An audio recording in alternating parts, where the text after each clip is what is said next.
स्यमंतक मणि का रहस्य द्वापर युग की बात है।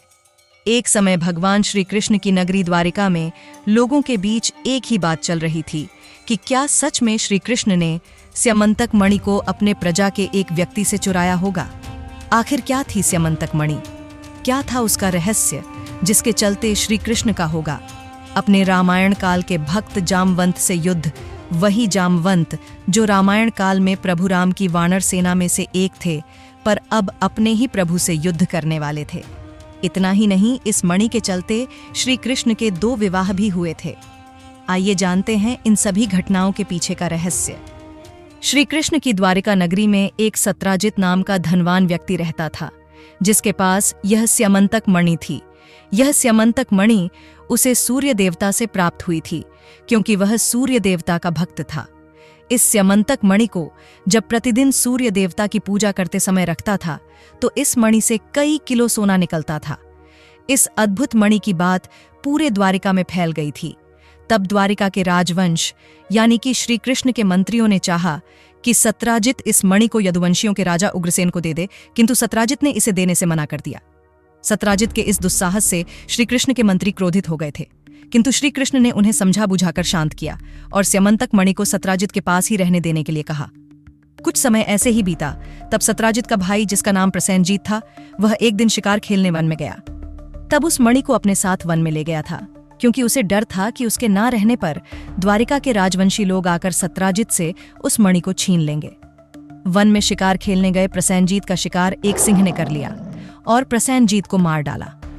फिर उस मणि को वह सिंह अपने साथ जंगल में ले गया। वन में उस सिंह की भेंट जामवंत से हो गई, जिन्होंने उस सिंह का ही वध कर दिया और मणि को लेकर अपनी पुत्री जामवंती को दे दिया।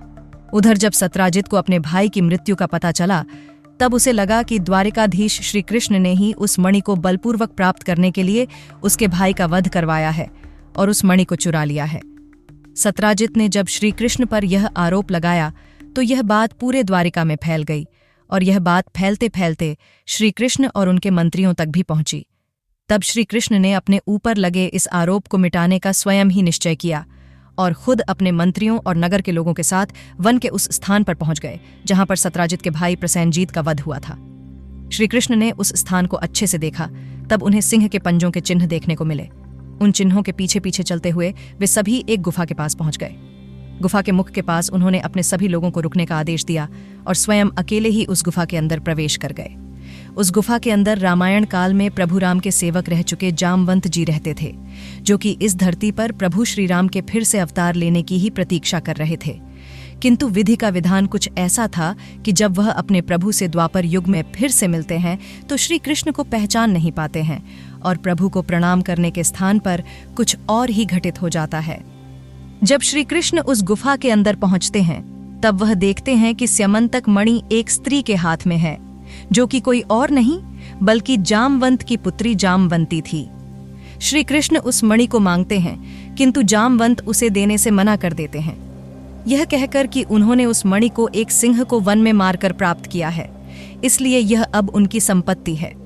वाद विवाद बढ़ने लगता है और जामवंत श्री कृष्ण को युद्ध की चुनौती दे देते हैं। फिर दोनों में महाभयंकर युद्ध शुरू हो जाता है। दोनों एक दूसरे पर कभी पेड़ों से, कभी अस्त्रों से और कभी मुक्कों के प्रहार से ही भयानक युद्ध करने लगते हैं। यह युद्ध 28 दिनों तक चला था। अंत में जब जामवंत थकने लगते हैं और पराजित होने लगते हैं, तब उन्हें श्री कृष्ण के दिव्यता और उनकी शक्ति का आभास होता है। जामवंत जानते थे कि केवल प्रभु श्री राम और लक्ष्मण ही उनकी शक्ति के आगे इतने समय तक टिक सकते थे। तब वह प्रभु के सामने हाथ जोड़कर कहते हैं कि हे प्रभु, मैं आपको पहचानता हूँ, आप ही विष्णु हैं, इस जगत के पालक हैं। आप वही हैं जिन्होंने समुद्र पर सेतु बांधा था और रावण का वध किया था। तब श्री कृष्ण अपने भक्त जामवंत पर कृपा करते हैं और जामवंत ने जो देखा तो देखते ही रह गए।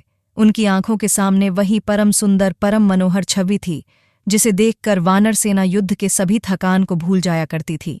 वही धनुष धारण किए हुए भगवान श्री राम की निर्मल मनोहर छवि उनके आंखों के सामने प्रकट हुई थी। जामवंत को यह देखकर बड़ा संतोष हुआ। तब श्री कृष्ण ने जामवंत से कहा कि वह उस गुफा में स्यमंतक मणि को खोजते हुए आए हैं, जिसे प्राप्त कर वह अपने ऊपर लगे सभी झूठे आरोपों को मिटा देना चाहते हैं। तब जामवंत ने प्रसन्न होकर वह मणि भगवान श्री कृष्ण को दे दी और भगवान श्री कृष्ण से अपनी पुत्री जामवंती से विवाह करने के लिए प्रार्थना की।